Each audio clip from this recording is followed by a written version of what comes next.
like on this video right this second. In a moment, I give Glenn back a few minutes of this show since I'll be taking over his show later. The best part of his special tonight, you're looking at it right now. John Fetterman continues to frighten whenever he makes an appearance, but we start by doing Biden's denial. Did you know Joe Biden did an interview? This is a rare thing. He doesn't do it very often. He decided to do it in an interview with CNN's Jake Tapper. And there's a lot of interesting things that came out of it, I thought. Mainly the fact that Joe Biden is just absolutely in denial. There's no other way to look at this. And I think maybe he has to feel this way. He has to go down this road because what else would he do with his life if he had to recognize how bad his presidency was going or how bad things were going with his son? I mean, there's a clip in here. I'm not even going to play it for you. It's just a quick denial of him thinking Hunter is having any problems. Oh, he's fine. He's turned it around. He's kicked those demons out and now he's doing great. Is he? Is he? I'm a tad skeptical on that one. But let me give you this. This is just Tapper asking Biden about, how old he is. What's your message to Democrats who like you, who like what you've done, but are concerned about your age and the demands of the job? Well, they're concerned about whether or not I can get anything done. Look what I've gotten done. Name me a president in recent history that's gotten as much done as I have in the first 2 years. Not a joke. You may not like what I got done, but the vast majority of the American people do like what I got done. Do they? And so it's a matter of, can you do the job? And I believe I can do the job. I've been able to do the job. I've got more done. I got the Inflation Reduction. I got all these pieces of legislation passed. I just don't even understand this. Name the president who got as much done in his first couple of years. I mean, getting things done is not a measure of success. Jeffrey Dahmer got a lot of stuff done. Was that something to brag about? The idea that you got some legislation passed means nothing when the stuff isn't working. It's not doing anything for anyone other than hurting the American people. So you can't brag about your legislative achievements when your legislative achievements have led to the inflation that everybody's complaining about. It is just, it's incredible. And there's this idea that Biden wants you, and he repeats this all the time, just watch me. Just watch me. If you think I can't do the job, watch me. Look at the results. Look at what I've done. Well, he says that the American people like his policies. Well, why does he have a 39% approval rating then? If they liked his policies, it wouldn't just be hardcore Democrats who are sticking by him. He'd have a lot of independents instead of 23% independent support. This is not going well. People don't like his plans, and people are watching him. That's the problem. The problem is that people are looking at what he's doing. You kind of wish they would just get into denial, and you kind of had this going on when Donald Trump was the opposition, right? No one cared if Joe Biden was doing anything or not. It was just, do you like Trump? Do you not like Trump? The whole election was about Trump. Well, now it's a lot more about Joe Biden. They're trying to make it about Trump, even though he's not on the ballot. But this is what they're going for here. And I just think he's deep, deep, deep in denial. So he wants us to watch him. He wants us to watch him and see how he's doing. Let's take him up on that offer. Let's watch him trying to talk about the whole situation with Russia. You recently said that this is the first time since the Cuban Missile Crisis that there's a legitimate possibility of someone using a nuclear weapon, which could lead to Armageddon. That's the word you used. How realistic is it, do you think, that Putin would use a tactical nuclear weapon? Well, I don't think he will, but I think it's irresponsible for him to talk about it. The idea that a world leader of one of the largest nuclear powers in the world says he may use a tactical nuclear weapon in Ukraine, and the whole point I was making was it could lead to just a horrible outcome. And not because anybody intends to turn it into a world war or anything, but once you use a nuclear weapon, the mistakes that can be made, the miscalculations, who knows what would happen. What kind of weird vision does this guy have of Vladimir Putin? I don't think he'd want to turn it into a world war or anything. If he drops a nuclear weapon, though, that could escalate. Yeah, I think if he drops nuclear weapons, he probably is pretty much thinking about world war. Can we step back and understand this? And beyond all of this, Biden starts his answer by saying he thinks it's irresponsible for him to be talking about it. Yet the question is about Joe Biden and him, Joe Biden, talking about nuclear Armageddon. So if it's irresponsible for Vladimir Putin to be talking about nuclear Armageddon, it's probably irresponsible for Joe Biden to be talking about nuclear Armageddon. But shockingly, that did not enter into his train of thought at all. The question about Vladimir Putin being a rational actor, is this a guy who is going crazy, he's off the deep end, or is this someone who's acting rationally? And just the clarity behind Joe Biden's remark is really, really powerful. Do you think Putin is a rational actor? I think he is a rational actor who's miscalculated significantly. Okay. I think he thought, you may recall, I pointed out that they were going to invade, that all those 100,000 or more troops there, and no one believed that he was going to invade Ukraine. You listen to what he says. If you listen to the speech he made after, when that decision was being made, he talked about the whole idea of he was needed to be the leader of Russia that united all the Russian speakers. I mean, I just think it's irrational. I think he's a rational actor.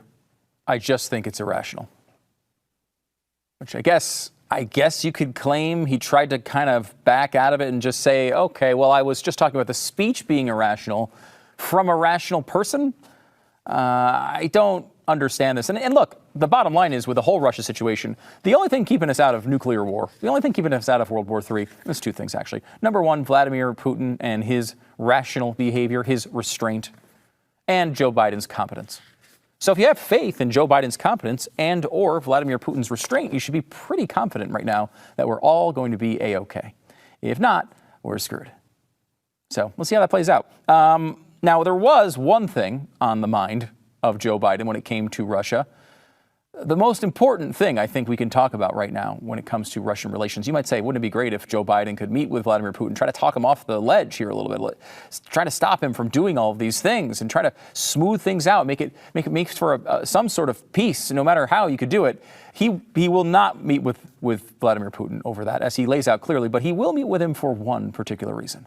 Would you be willing to meet with him at the G20?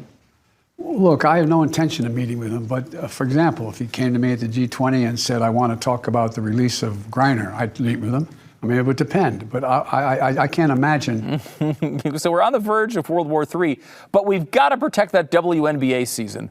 We've got to make sure that Brittany Griner is here to play those WNBA games in front of a good 650 people each night. Very, very crucial. Now, of course, I'm on it. I want Brittany Griner to come back, not because I care about her basketball, but because she's an American citizen and probably is getting screwed over there in a multitude of ways through the legal system. But I will say, I don't know. The conversation about other things might be a tad more important than one individual. Just going to throw that out there. Well, we've seen him act on Russia. It's worked out well so far. Sure, we've spent $60 billion, and the war does not seem to be any closer to being over. In fact, it seems to be that Russia's getting more and more desperate. They've now attacked a bunch of new cities in Ukraine, which they hadn't done in months. But this is going well. This is like the best thing he has to run on is Ukraine. Let's talk about gas prices. He went over to Saudi Arabia to get them to stop their reduction of 1 million barrels per day. And they decided to stop. I will give them credit. They did stop the 1 million barrel per day reduction. They are going to do a 2 million barrel per day reduction now. But they did stop the 1 million barrel. It's no longer 1 million, it's 2 million. So that's good. He nailed that one. Here's Tapper asking him about the relationship with Saudi Arabia. Do you think it's time for the U.S. to rethink its relationship with Saudi Arabia? Yes. And by the way, let's get straight why I went. I didn't go to one about oil. I went about making sure that we made sure that we weren't going to walk away from the Middle East and what was going on. This is denial. Joe Biden in denial. The reason he went over that was not to tell them, he didn't go over there to say, hey, we're not going to leave the Middle East and we're not going to walk away from what's going on. That's not why he was over there. He was over there to try to buy an election with lower gas prices and to try to strong-arm the Saudi government into increasing their production to try to make a difference to lower gas prices further. Remember, we are at a period right now where we have the second worst gas prices of all time, and the only thing that was worse was Joe Biden a few months ago. So he doesn't want to go back to that period right before an election. So he is trying to do everything he can to buy an election. He's released all of a good chunk of our strategic oil reserves to this end. He is trying to beg Saudi Arabia. He's fist bumping people he said he was going to excommunicate because he wants to win this election. He's trying to buy millions of student votes with the student loan debacle. He's doing all of these things. The marijuana thing is another one. He's, I've got an important, we're going to let people off of that. We're going to pardon people from their marijuana offenses, a policy he knows is popular.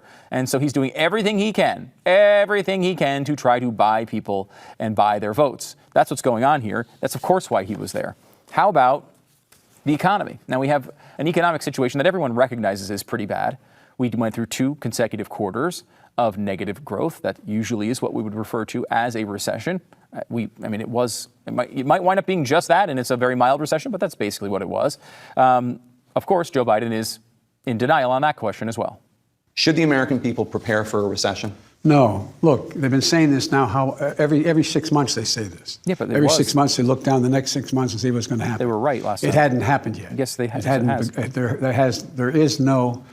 There's no guarantee that they're going to be. I don't think there will be a recession. If it is, it'll be a very slight recession. Oh, okay. That is, we'll move down slightly. But you just said that a slight recession is possible. It is possible. Look, it's possible. I don't anticipate it. And your anticipatory skills have been so valuable for the last couple of years.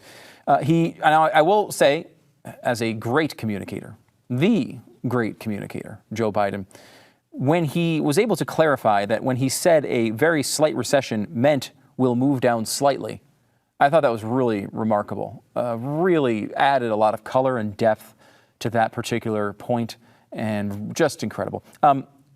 Should the American people prepare for a recession? He says no. Now, what the hell kind of advice is that to people? Every American should always be prepared for a recession if it's at all possible. You don't know when they're coming. You don't know if they're around the corner or 5 years away. And you should be thinking, this will help you with your finances. Are my kids listening to this? This will help you as you get older to be thinking and planning for down times when times are good. When the stock market's through the roof, that is a great time to think about how you're going to prepare to make sure next time there's a downturn, you have something to fall back on. That's what you're supposed to do. You take the acorns and you put them in the tree for when it gets cold in the winter because there's no more acorns out there. That's how this is supposed to work. Yet he's telling the American people not to prepare for a recession. It's one thing to say, I don't think a recession is coming.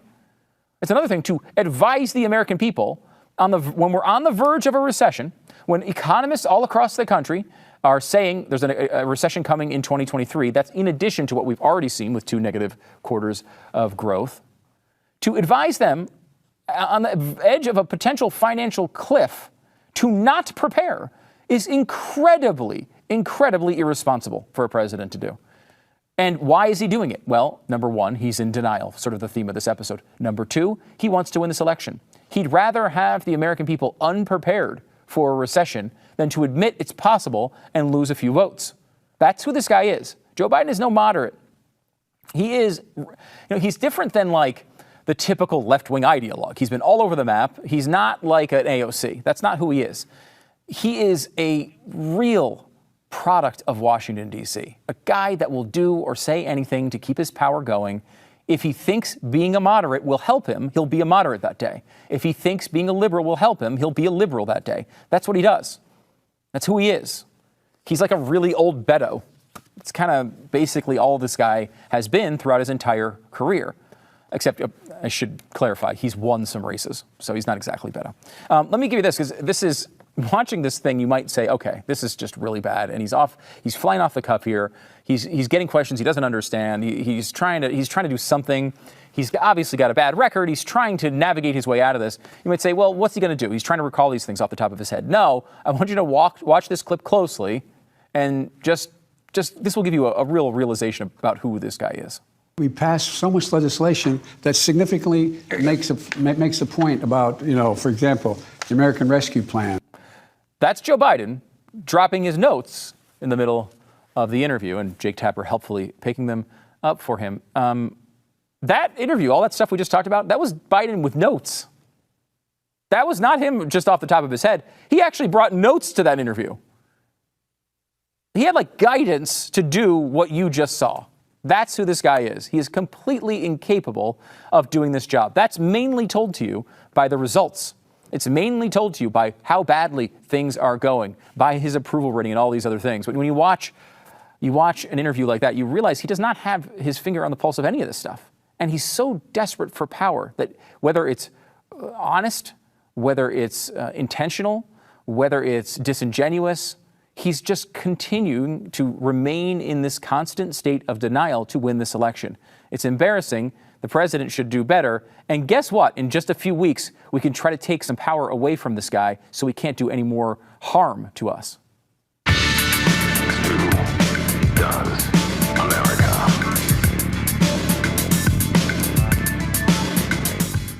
So it's bad enough that when you go to the doctor, you got to wait half a day in the lobby and then spend, another long stretch of time sitting in the little uncomfortable bed, waiting for something to happen.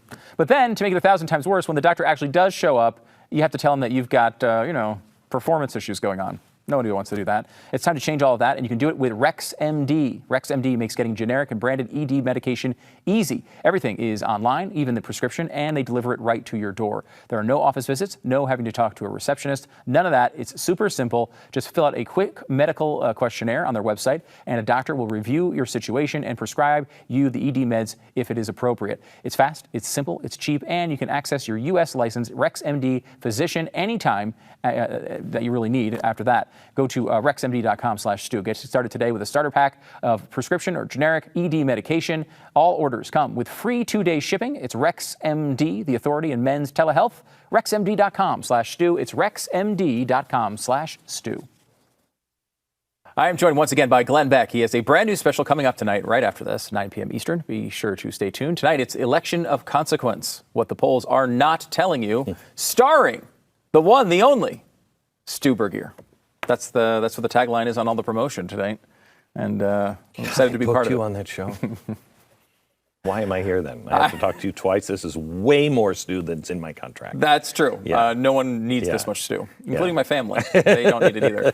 Tonight we're going to talk about the election, and I'm going to be breaking down some of the polls and all that. And we have what's his name from Trafalgar. Trafalgar, he's going to be there. Robert Cahaley. Yeah, Robert Cahaley's going to be there, and I think he's got a lot to say about the hidden voter. Yeah, I'll be really interested. I mean, because Trafalgar is a pollster, in case people don't know, does some polling for Republican firms, some independent polling. And they have had results in the past that lean more friendly toward Republicans. And so people kind of dismissed them initially in the mainstream media. Well, then the results came out and they were like right there. And then it happened again in 2020, where they were closer than a lot of these other pollsters to the real results. I think he's going to say tonight, this is going to be a game-changing election.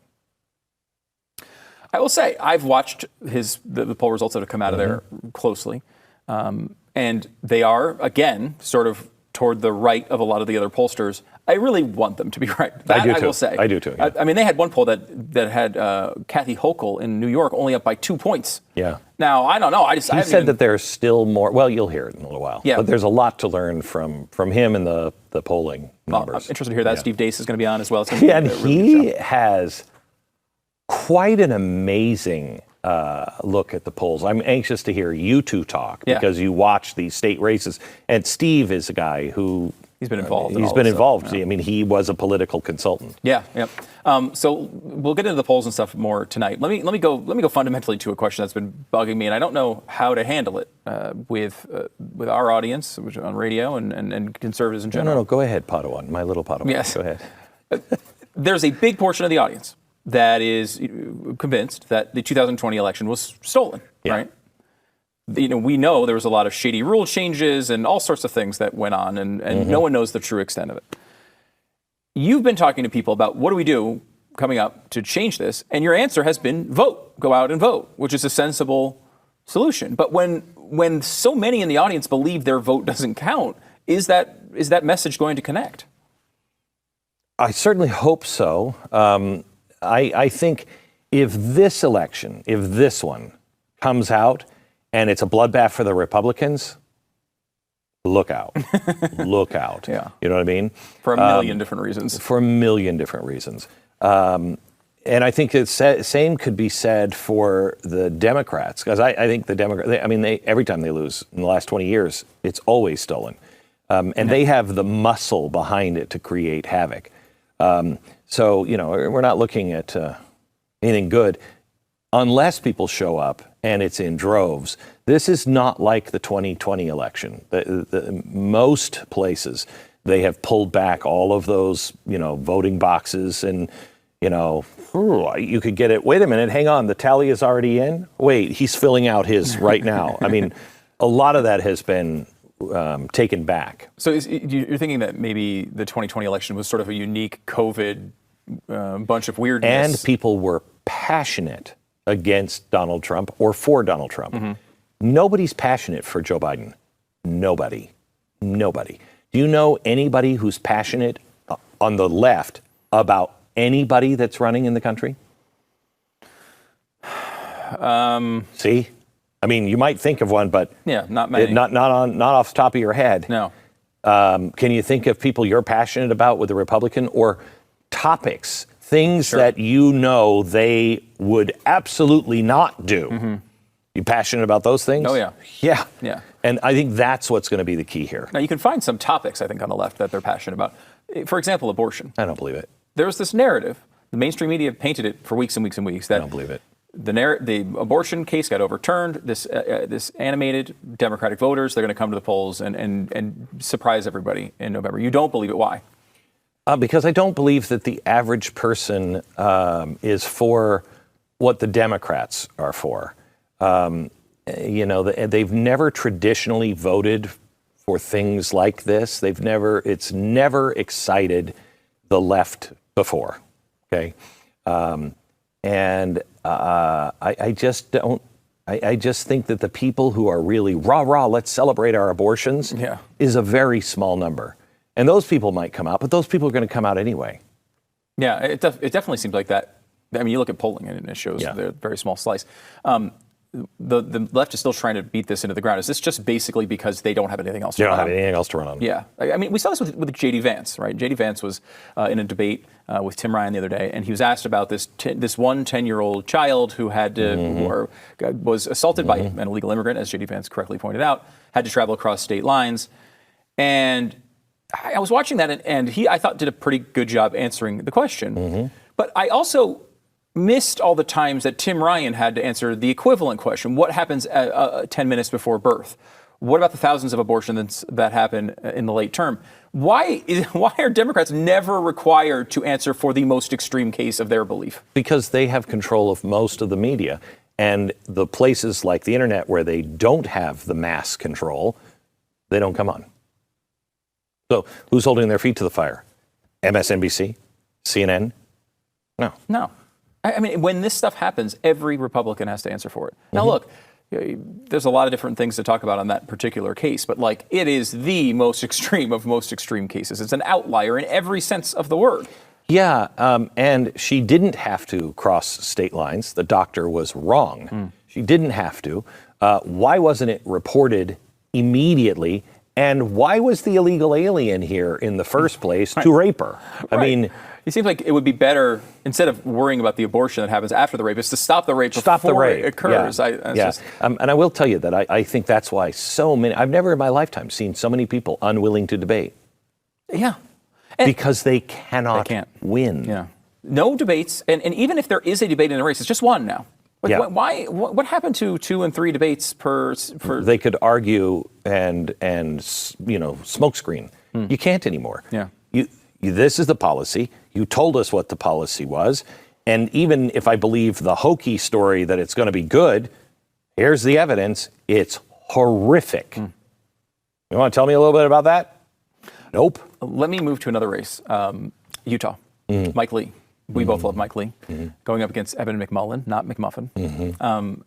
And this race is closer than you'd think. You think Utah, Mike Lee, easy win. McMullen is an independent. He's trying to communicate that he's pretty Republican-y. Just don't worry, I'll be fine. Mitt Romney. I mean, if he was Mitt Romney, though, there might be an argument for him. But he's not Mitt Romney. I mean, he's farther to the left than Mitt Romney. I mean, he's basically running as a Democrat. Yeah. But he says he's not going to caucus with either side. No, I'm sure he will not. Tell me, why is this race important? And do you think it's really in jeopardy? Well, I will tell you that I'm anchoring our election night coverage, and the producers have told me that they will take me off the air if it looks like Mike is losing, because it could be ugly. Yeah. It could be ugly. I think it is really important. First of all, it shows the power of the press in Utah. They have taken one of the milquetoasty kind of personalities and made him into a flaming radical.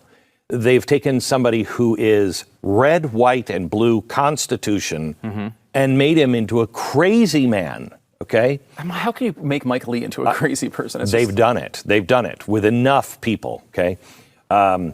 He is not that. He is one of the problem with Mike, and the reason why so many people are ganging up on him, is he won't play the game.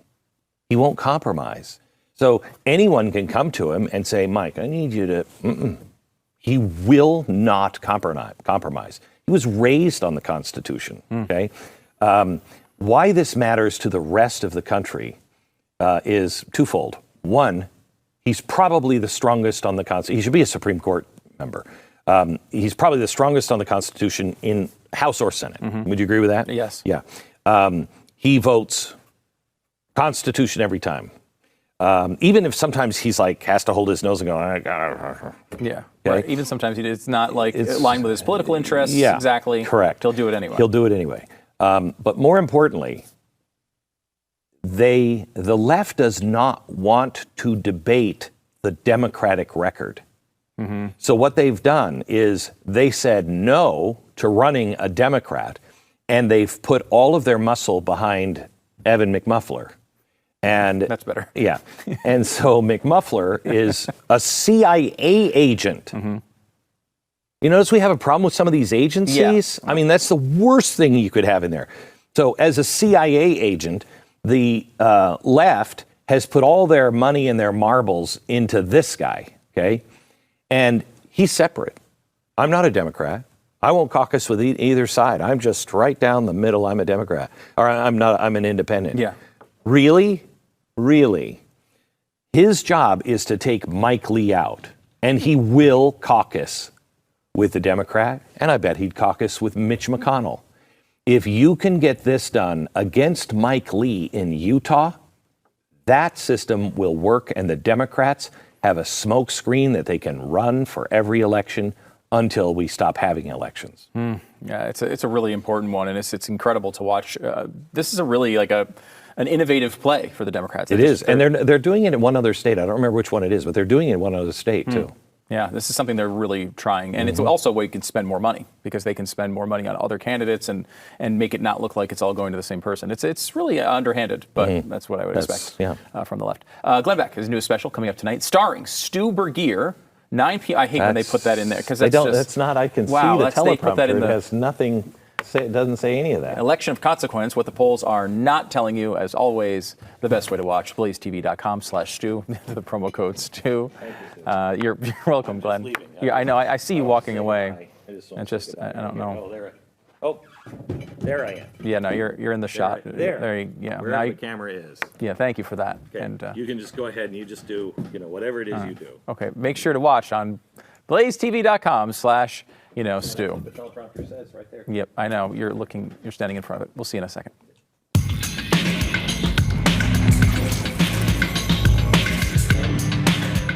Buying or selling a home is already one of the most stressful things you can do other than an interview Glenn Beck. And it can be 10 times worse if you're not working with the right agent. Glenn, of course, started realestateagentsitrust.com years ago to make sure there was a way for you to find the best agent in your area. And not only in your area, but if you're moving across the country, there have been a few people, I don't know if you've noticed this, that have moved from, let's say, the Northeast or California to places like Florida and Texas. And when they've made that move, they don't know anybody there. They're making that move to just try to improve their lives. They don't know anybody in the area. So they go to realestateagentsitrust.com. They get the best agent in the new area they're going to, and they wind up winning their transactions. It's a big deal. Realestateagentsitrust.com. Give them some basic info. They'll get in touch with you, set up you with the best agent in your town. Realestateagentsitrust.com. It's realestateagentsitrust.com. I'm going to be doing that election special with Glenn Beck, Steve Deace, and more coming up here in just a little while on Blaze TV. BlazeTV.com/Stu is the place to go to subscribe to Blaze TV. You can save $10 if you use the promo code Stu. Now, one thing I want to tell you about the vote. It's coming up. It's important. It's an important election. You got to rock the vote. Make sure you rock it. Don't just vote. Rock the vote. Actually, don't rock the vote. Rocking the vote is overrated, because rocking the vote means, this is what MTV did to a bunch of teenagers. They said, hey, go out there and rock the vote. Your vote is important. Sure, you can vote if you want, but maybe you should do something before you vote. And I'm just going to throw this out there. It's called learning something about something. Learn, then vote. The order is important, boys and girls. Learn, then vote. Go to learnthenvote.com. You can get the Learn Then Vote The order is important t-shirt. You can wear it to the polls, and you can put it in the face of all your liberal idiot friends that are canceling out your vote. LearnThenVote.com. The code is STU10. You'll save 10%.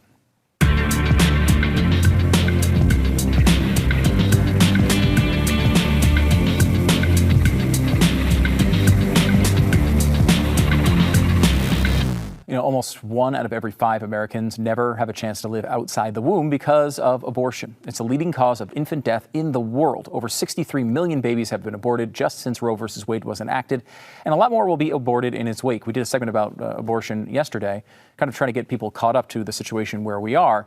And we talked to Ryan T. Anderson, and he just wrote a book, and it's a really good time for this because we had this idea that overturning Roe versus Wade, there's this long battle, a 50-year battle to do it, and we crossed the finish line. Yay!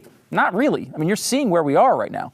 You have to continue to convince people, to persuade people to try to see the side of life. Now, the Ministry of Preborn and Blaze Media have been doing that for a while. They're partnering up to help rescue 50,000 babies from abortion in 2022. They're working to put Planned Parenthood out of business, offering free ultrasounds to expecting mothers. And 80% of the time, hearing the baby's heartbeat is enough to convince the mother to keep the baby. And when she chooses life, Preborn provides maternity and baby clothes, diapers, car seats, counseling, much more, free of charge. All the things the left is always saying, you got to do that. If you're going to take abortion away, you need to help the mother afterwards. Yeah, that's what Preborn does. Preborn is a great organization. They've saved over 188,000 babies so far. Will you help rescue babies' lives as well? You can donate, dial pound 250, use the keyword baby. That's pound 250 and use the keyword baby, or you can go to their website, preborn.com/stew, preborn.com/stew. I'll tell you that in those exchanges beforehand, without the captioning, before that technology was up and running, it wasn't clear that he was understanding our conversations. And you can imagine that the challenge that might pose for a candidate on the campaign trail talking to voters. But again, something he can recover from. But it certainly seemed as though he was having a hard time with those conversations before the closed captioning. That's NBC News reporter Dasha Burns. And she's pointing out what everyone, of course, already knows, which is John Fetterman, the Pennsylvania Senate candidate and current lieutenant governor, can't understand speech right now, can't seem to function, can't seem to speak himself. Went on to say that he had some problems, some challenges with speech, and he says he's going to get better. So that's good. Let's roll the dice, right? I mean, he says he's going to get better. Probably work out pretty well. Democrats have a lot of really good candidates going right now. A lot of good politicians in office as well. There's a city council president in Los Angeles got in trouble a little bit by making some racist comments. Now she's Latino, and she said this about a black child of another councilman who is white, and said some nasty things about the child. This audio was leaked. She initially stepped down from her leadership position. She's now, I believe, stepped down completely. Here is Corinne Jean-Pierre trying to weave her magic when it comes to this particular scandal, which again involves Democrats. Look, the president is glad to see that one of the participants in that conversation has resigned, but they all should. He believes that they all should resign. The language that was used and tolerated during that conversation was unacceptable, and it was appalling. They should all step down. And here's the difference between Democrats and MAGA Republicans. When a Democrat says something racist or anti-Semitic, we hold Democrats accountable. When a MAGA Republican says something racist or anti-Semitic, they are embraced by cheering crowds and become celebrated and sought after endorsements. You caught the governor of Virginia in blackface and you left him in office. He was in blackface and pictures and photographs, and you didn't make him leave. You don't hold them accountable at all.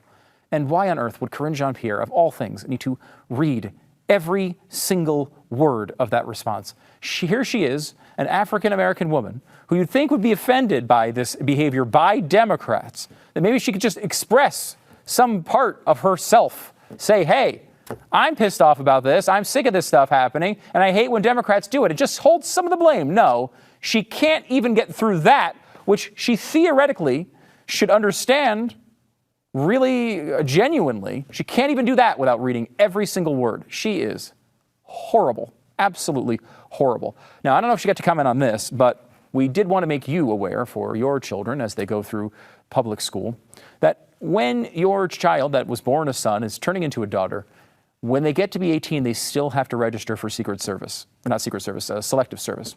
That is, the Selective Service system called attention to the matter in a recent Twitter post that says, parents, if your son is an only son and the last male in your family to carry the family name, he is still required to register with SSS.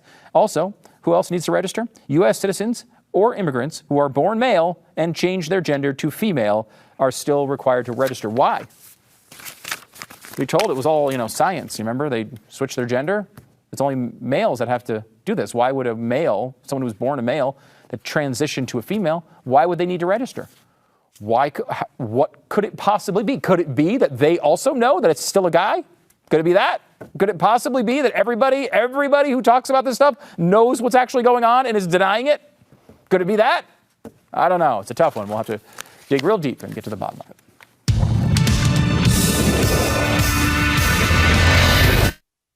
This Alex Jones thing is really spun out of control. Now, he had a $50 million fine when he lost his case in Texas. And he's not going to have to pay all $50 million because of the Texas laws, but he had other cases that were there. And one of the issues here is that he didn't actually turn over the material they wanted. He didn't really fight these cases, so he got default judgments against him. And so he basically automatic losses. They're just trying to figure out how much money he has to pay. Well, they went up to Connecticut. And there's a difference between the Connecticut and the Texas juries. They've ruled now that he has to pay $965 million. $965 million in payments. Now, that does not include, by the way, the punitive damages that are coming later in the same case. So God only knows how much that's going to be. And then in addition to that, he's got a whole other case with another one of the parents in Connecticut, in the same state. This is going to be a multi-billion-dollar thing. Now, of course, he doesn't have that kind of money and can't pay it. I don't even know what's going on here. I mean, look, the guy, everybody that watched what went on in Sandy Hook, I think, knew right away it was terrible. Alex Jones said some stuff that was not accurate. But, I mean, it wasn't like he built his entire company based on that story. I mean, if anything, the 9/11 story he said that much, much more often.